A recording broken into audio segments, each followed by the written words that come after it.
Philippine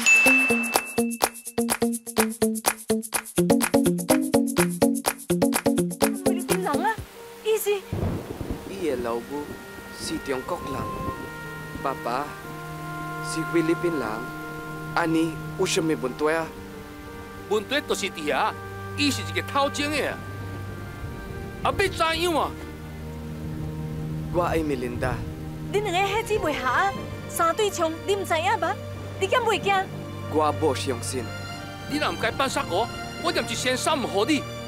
Gua bo kiam in. Di ne kehe. Melinda, like kilo. Bakit ganun ba? Para bang sumpang maging kalahating Czech, kalahating Pilipino. Philippine lang. Kaplan lang. Kebo, chop syugwa.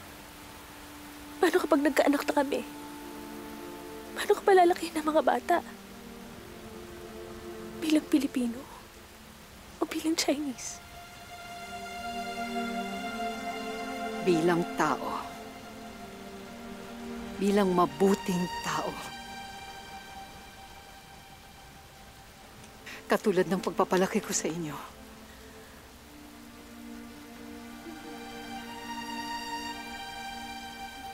Kumalas ang pagsasama natin.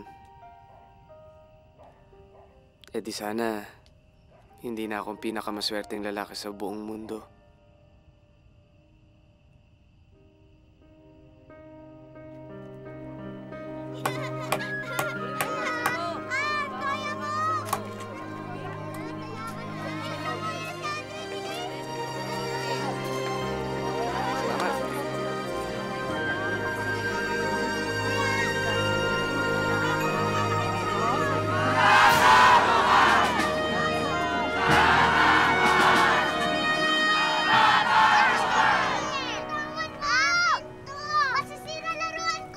Carol, Stephanie, ibigay mo na yan sa kapatid mo. Mama, akin yan eh!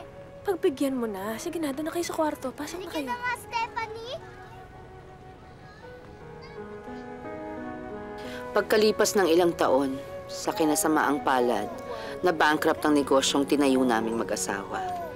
Sabi ng mga biyanan ko, yun na raw ang umpisa ng kamalasan namin.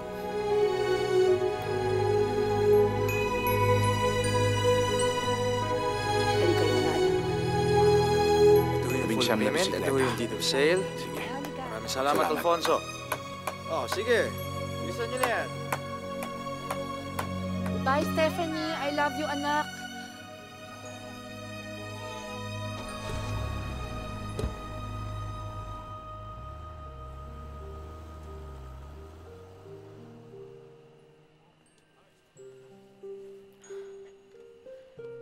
Bakit mo naman pinahiram sa kanila si Stephanie? Gustong-gusto makita ni Mama at ni Papa si Stephanie. Paminsan-minsan lang naman yun.